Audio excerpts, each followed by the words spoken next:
मी तिथे एक तंबू त्या ठिकाणी ठोकला आणि त्यांच्या मुलांनी सांगितलं की निर्णय घेणारे कोण आहेत का म्हटले मीटिंग कलेक्टर का झाली कलेक्टर म्हणले एवढे पिंजरे देतो वन मंत्र्यांनी सांगितलं निर्णय त्या ठिकाणी असा झाला की जोपर्यंत जिल्ह्याचे जिल्हाधिकारी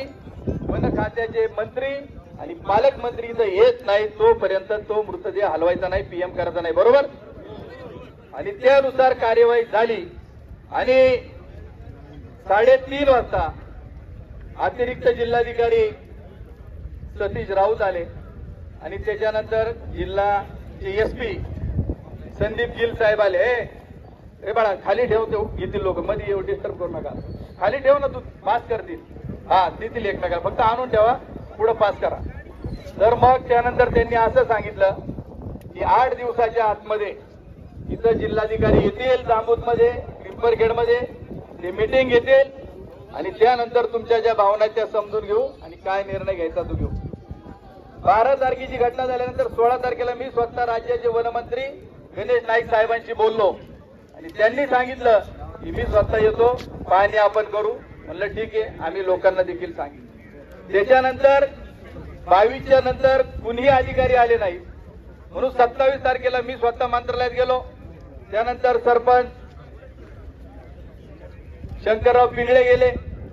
वनमंत्र्यांना पत्र मी स्वतः जाऊन दिलं सावंत साहेब असतील पांडे मॅडम असतील त्यांना देखील त्या ठिकाणी दिलं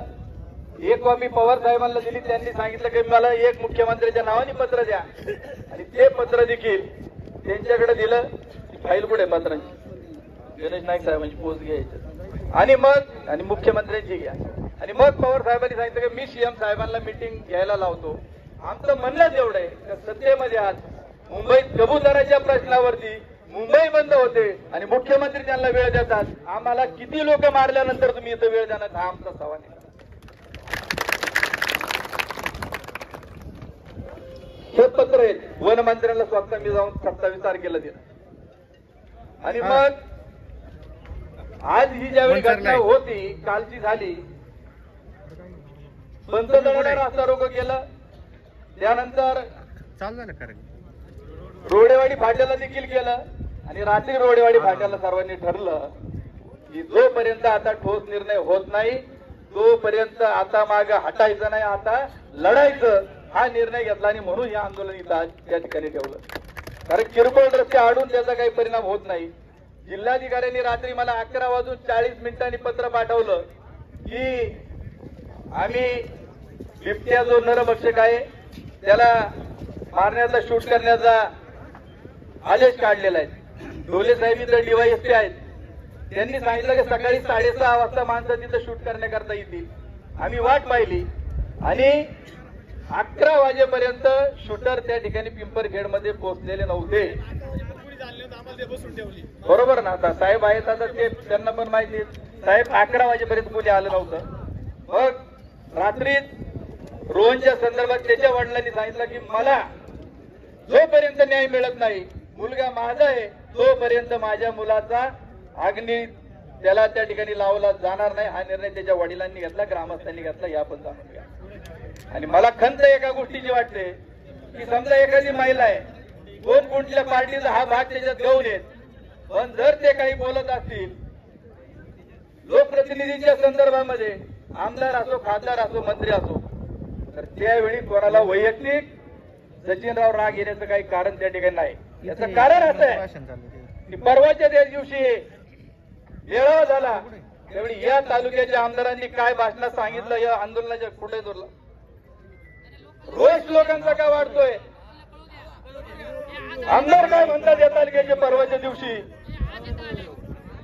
तो लावतो तुम्हाला आणि मग आमचं जर चुकीचं असेल आम्ही जाहीर माफी या ठिकाणी मागू मग त्यांचं जे वक्तव्य आहे ते जर तुम्हाला सगळ्यांना जर पटलं तर त्याचा जाहीर आपण निषेध करू मी ते काय बोलले तेवढं फक्त इथं लावून देतो काय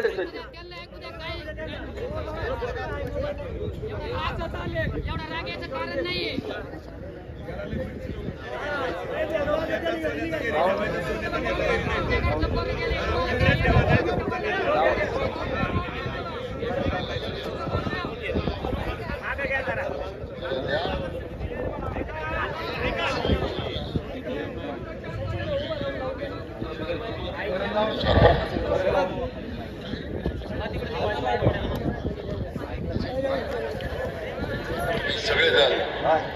कामाला लागा, सगळ्यांच्या पर्यंत जा, आरोपांना उत्तर द्या आणि फसवा प्रचार जो आहे ना, आता काही काही लोक काय करतात, आता खरं तर मला नाही बोलायचं त्याच्यावर, पण काही प्रश्न असला की आंदोलन आंदोलन आंदोलन, अरे आंदोलन करून कोण काय बिबट्या कमी होतो का? पण लोकांची दिशाभूल करायची, जसं काय दिलीप वळसे पाटलांनी सगळे बिबटे आणून सोडले दादा, नाही तर तुमच्यातल्या कोणीतरी बिबटे आणून सोडले. आणि ही जी दिशाभूल आहे ना, ही दिशाभूल ज्या वेळेला केली जाते त्यावेळेला माणसं फसतात आणि माणसं फसली की नुकसान पक्षाचं होतं, आपलं होतं, ते होणार नाही याची काळजी घ्या. आता काही गोष्टींना कृषी दरात वीज पुरवठा करण्याचा निर्णय शासनाने घेतला. अरे शासन आपलं शासन आहे, ते निर्णय घेत आले, घेत राहणार, तुम्ही काळजी करू नका. मग जर आमदार म्हणत असतील आम्ही सत्तेमध्ये आहोत, तुम्हाला जर बिबट्याचा प्रश्न निकाली काढायचा होता तर तुम्ही आजपर्यंत तो का निकाली काढला नाही? तुम्ही त्या ठिकाणी हा प्रश्न निकाली काढण्यामध्ये सक्षम ठरले नाहीत, म्हणून ही जनता रस्त्यावर त्या ठिकाणी उतरलेली आहे. म्हणून तुमच्याकडे होत नाही म्हणून हे आम्ही करून दाखवू. आजपर्यंत जे जे रस्त्यावरती उतरले, महात्मा गांधींनी ब्रिटिशांना चले जावचा नारा पुकारला आणि हा देश स्वतंत्र झाला, तसा आम्ही ते केला. आज या ठिकाणी सांगतो, जोपर्यंत हे बिबटे इथून जात नाही तोपर्यंत आमचा लढा हा रस्त्यावरती राहील, एवढं त्या निमित्ताने सांगतो. म्हणून ज्याला राग येत असेल त्यांनी चुपचाप त्या ठिकाणी जायचं, अजिबात नाही. कालचा प्रसंग मी सांगतो की ज्यावेळी ही घटना घडली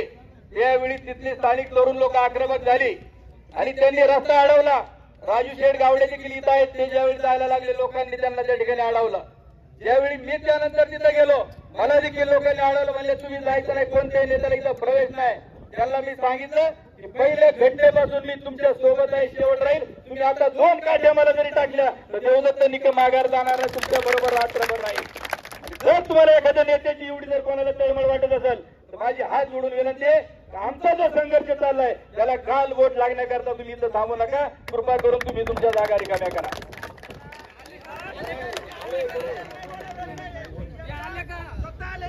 आणि म्हणून ठीक आहे,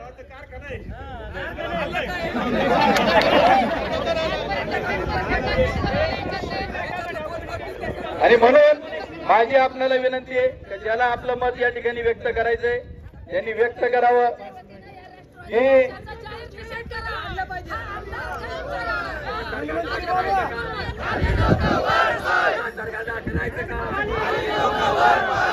म्हणून आम्ही आता ठरवलंय, जोपर्यंत